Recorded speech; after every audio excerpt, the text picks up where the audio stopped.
പ്രിയപ്പെട്ട സുഹൃത്തുക്കളെ, 2026 ജനുവരി 29-ാം തീയതിയിലെ ഈ വൈകുന്നേരം നമ്മൾ കേൾക്കുന്ന വാർത്തകൾ വിശകലനം ചെയ്യാൻ ശ്രമിക്കുകയാണ്.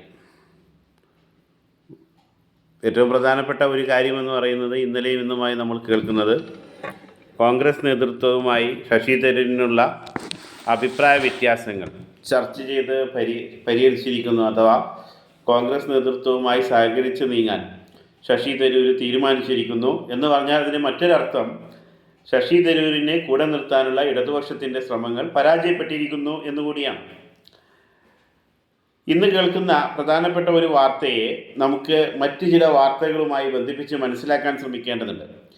ഏറ്റുമാനൂർ, ചങ്ങനാശ്ശേരി, ഇടുക്കി, കുട്ടനാട് എന്നീ കേരള കോൺഗ്രസ് ജോസഫ് വിഭാഗം മത്സരിച്ചു കൊണ്ടിരുന്ന 4 മണ്ഡലങ്ങൾ കോൺഗ്രസ് തിരിച്ചാവശ്യപ്പെടുന്നു എന്നാണ് കേൾക്കുന്നത്. അതിന് ഞാൻ ഇന്നലെ CV വർഗീസും ജോസ് കെ മാണിയും നടത്തിയ പ്രസ്താവനകളുമായി ചേർത്ത് വായിക്കാനാണ് ആഗ്രഹിക്കുന്നത്. CV വർഗീസ് പറയുന്നത്, ഇടതുപക്ഷത്തു നിന്ന് മാറി വലതുപക്ഷത്തേക്ക് ഐക്യജനാധിപത്യ മുന്നണിയിലേക്ക് പോകാനുള്ള ജോസ് കെ മാണിയുടെ ശ്രമങ്ങളെ പരാജയപ്പെടുത്തിയത് റോസി അഗസ്റ്റിനാണ് എന്നാണ്. അപ്പോൾ അങ്ങനെ വരുമ്പോൾ ഈ കേരള കോൺഗ്രസ് മാണി വിഭാഗത്തിൽ, ജോസ് കെ മാണി വിഭാഗത്തിലൊരു പിളർപ്പുണ്ടാവുകയും ആ പിളർപ്പിനെ തുടർന്ന് റോസി അഗസ്റ്റിനും 1-2 MLA ഇടതുപക്ഷത്ത് നിൽക്കുകയും ചെയ്യുമ്പോൾ ജോസ് കെ മാണി ഉൾപ്പെടെയുള്ള ആളുകൾ ഐക്യജനാധിപത്യ മുന്നണിയിലേക്ക് വരികയാണ് എങ്കിൽ അവരിൽ നിന്ന് ചിലരെ UDFൻ്റെ ഭാഗമായി മത്സരിപ്പിക്കാൻ കൂടി ആയിരിക്കുമോ കോൺഗ്രസ് ഈ 4 സീറ്റുകൾ ആവശ്യപ്പെടുന്നത് എന്നുള്ളത് നമുക്ക് കൗതുകത്തോടുകൂടി കാത്തിരുന്ന് കാണാം.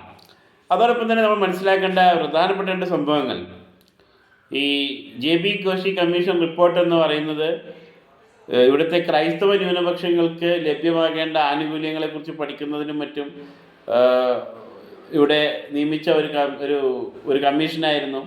അതിൻ്റെ റിപ്പോർട്ട് പ്രസിദ്ധീകരിച്ചെങ്കിലും അത് പുറത്തെടുക്കണമെന്നും അതിൻ്റെ ശുപാർശകൾ പരിപൂർണമായി നടപ്പിലാക്കണമെന്നും ഇന്നലെ ജോബ് മൈക്കിൾ നിയമസഭയിൽ ആവശ്യപ്പെടുകയുണ്ടായി. അതുപോലെ തന്നെ താമരശ്ശേരിയിൽ നിന്നുള്ള ലത്തീൻ സഭയും ഇതേ ആവശ്യം ഉന്നയിച്ചിട്ടുണ്ട്. ഇതോടുകൂടി നമ്മൾ വായിക്കേണ്ടത്, ഈ ക്രൈസ്തവ വിഭാഗത്തിലെ ആളുകളെ തൃപ്തിപ്പെടുത്തുന്നതിന് വേണ്ടി കന്യാസ്ത്രീകൾക്ക് പെൻഷൻ നൽകുന്നതിനെ കുറിച്ചൊക്കെ ഗവൺമെൻറ് ആലോചിച്ചുകൊണ്ടിരിക്കുന്ന ഒരു സമയമാണ്. അഥവാ ജോസ് കെ മാണി വിട്ടുപോയാലും ക്രൈസ്തവ വിഭാഗത്തെ കൂടെ നിർത്താൻ ജോസ് കെ മാണി വിഭാഗത്തെ പുലർത്തിയും അതുപോലെ തന്നെ ഇത്തരത്തിലുള്ള പ്രഖ്യാപനങ്ങളിലൂടെയും സാധിക്കുമെന്നാണ് അവർ പ്രതീക്ഷിക്കുന്നത്. ഇപ്പോൾ ജോബ് മൈക്കിളിൻ്റെ ആവശ്യത്തെ അംഗീകരിച്ചുകൊണ്ടും അതുപോലെ തന്നെ ഈ ലത്തീൻ സഭയുടെ ആവശ്യങ്ങളെ അംഗീകരിച്ചുകൊണ്ടുമൊക്കെ, അല്ലെങ്കിൽ അംഗീകരിക്കുന്നു എന്നുള്ള പ്രതീതി സൃഷ്ടിച്ചുകൊണ്ട് രാഷ്ട്രീയമായ ഈ കാലാവസ്ഥയെ തങ്ങൾക്ക് അനുകൂലമാക്കി മാറ്റാനുള്ള തീവ്ര ശ്രമങ്ങളിലാണ് ഇപ്പോൾ ഇടതുപക്ഷമുള്ളത് എന്ന് വേണം നമ്മൾ മനസ്സിലാക്കാൻ.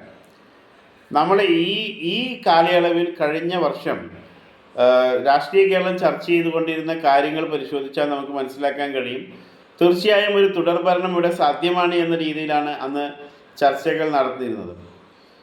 നിങ്ങൾ ന്യൂസ് 18-ൻ്റെയും അതുപോലെ തന്നെ ഏഷ്യാനെറ്റിൻ്റെയും 2021 ജനുവരി, ഫെബ്രുവരി മാസങ്ങളിലെ, ഏപ്രിൽ മാസങ്ങളിലെല്ലാം ഈ ന്യൂസ് അവർ പോലെയുള്ള അല്ലെങ്കിൽ പ്രൈം ഡിബേറ്റ് പോലെയുള്ള അന്നത്തെ ഡിബേറ്റ്സ് അവരുടെ ആർക്കൈവ്സിൽ നിന്ന് പരിശോധിച്ച് നോക്കൂ.